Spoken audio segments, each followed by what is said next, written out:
understand why it's so important for us to go back to the ancient wisdom, we have to understand that this aggressive, devouring spirit, this Wendigo spirit that took over, is a nation-devouring spirit. It wants to devour nations. It wants to dismantle nations. It wants to dismantle resistance. This aggressive, literalist monotheism arose during the Roman Empire to stamp out the ancient wisdom of the nations. The Roman people, they had their gods and goddesses, but they weren't supremacist about it. The Romans conquered other nations, but they didn't say, now you have to start worshiping our gods. In fact, we have writings from the ancient Romans saying, oh, look, the Germanic people worship Wotan or Odin. He is equivalent to Hermes.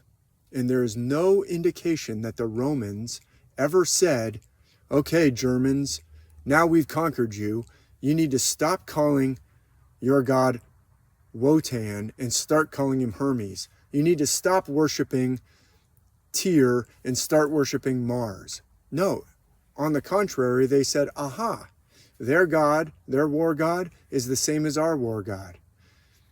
They understood. We also have ancient writings the same way between the Greeks and the Egyptians saying, well, Ammon, they call Zeus Ammon. They call Dionysus Osiris. There was no indication of, okay, we got to go conquer them and make them start calling Osiris Dionysus.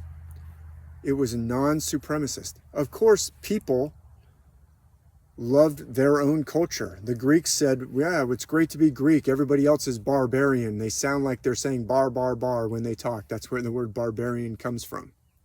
There's nothing wrong with national identity, national pride of a people. But that's different from supremacism, particularly this monotheistic supremacism, which goes around deliberately dismantling nations, suppressing their gods. That's what Christianity, literalist monotheistic Christianity, did when it took over the Roman Empire. First, it suppressed all the Roman gods and goddesses, and then it actually dismantled the Roman Empire, because dismantling nations is how this Wendigo parasite grows. It doesn't want strong nations in its way. It has gone around the world stamping out nations. The horrific Indian schools in the United States and in Canada were run by Christian churches. They were deliberately stamping out a culture. That's a genocide. That's a definition of genocide, is stamping out a culture, saying you can't speak your own language anymore, you can't worship in your traditional ways, you have to worship in our ways. That is a genocide.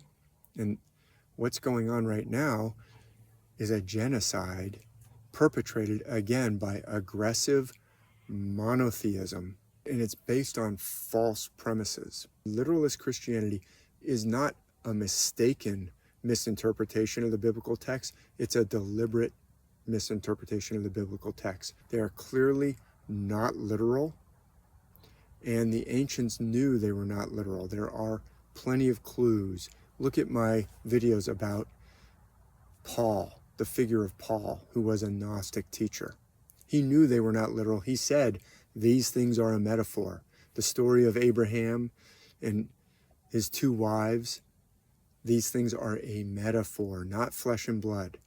The genocide that's going on right now in Gaza is based on the lie that some people are descended from Abraham and one of his two wives.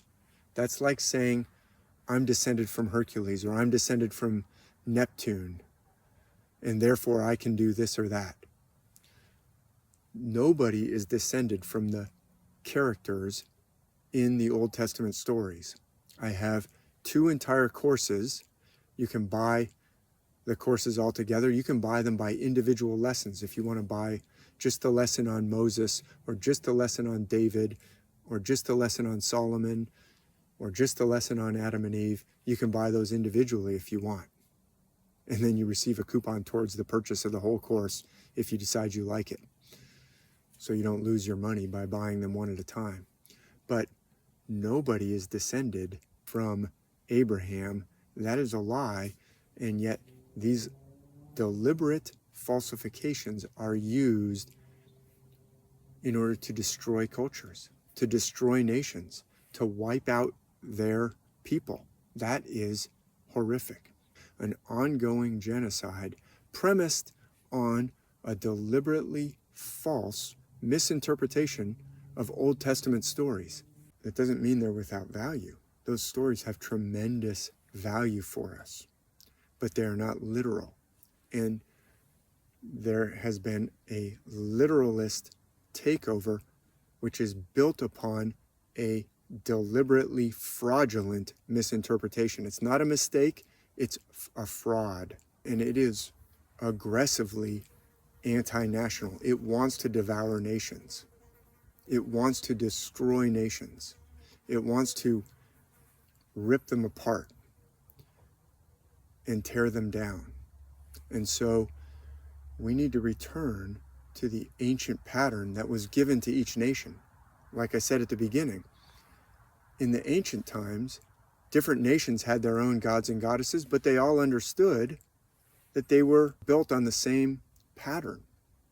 In fact, the Bible stories are based on the exact same star pattern foundation that's worldwide.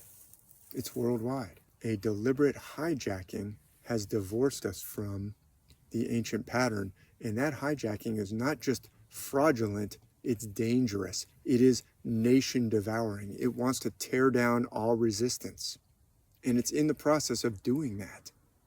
We see it in the ethnic cleansing of the Palestinians, but it is happening in the West. The Western countries, whether it's France or England or Germany or the United States or Australia, are actually under active attack to destroy their national cohesiveness. Deliberate attack, because this pattern goes through history. And that's why we need to go back to the original instructions, the ancient wisdom that was given to every culture. So if you're from India and you want to go back to the original instructions of the ancient myths of India, I've got a whole book that explores the star myths of the world. It's called The Ancient Worldwide System. It has several chapters on the myths of India. It's got several chapters on the myths of ancient Egypt. If you're from one of the Native American nations, you can go back to your original patterns. But if you're from a culture in Europe that had its original gods and goddesses destroyed thousands of years ago, then I suggest going back to either the Norse myths or the Greek myths, the Roman myths. Unfortunately, we don't have much written about the Norse gods and goddesses. We have a few remaining sources, and I've got a whole book about the Norse myths, exploring those, and there's tremendous lessons for us. But we have abundant surviving texts about the Roman gods and goddesses and the Greek gods and goddesses. So that's a tremendous source to go back to as well. It doesn't matter which ones you go back to. In fact, you can borrow from different ones, from the Norse myths and the Greek myths and the Roman myths and the myths of India and the myths of Africa or the myths of North America or the myths of the Pacific cultures or the myths of China and Japan. But we're facing a very dangerous and implacable, nation-devouring enemy that wants to destroy families, and it wants to destroy cultures. It doesn't want strong nations, and it doesn't want strong men and women who can oppose it. And so it's actually urgent that we go back to the ancient wisdom. It's not just a luxury. Thank you so much.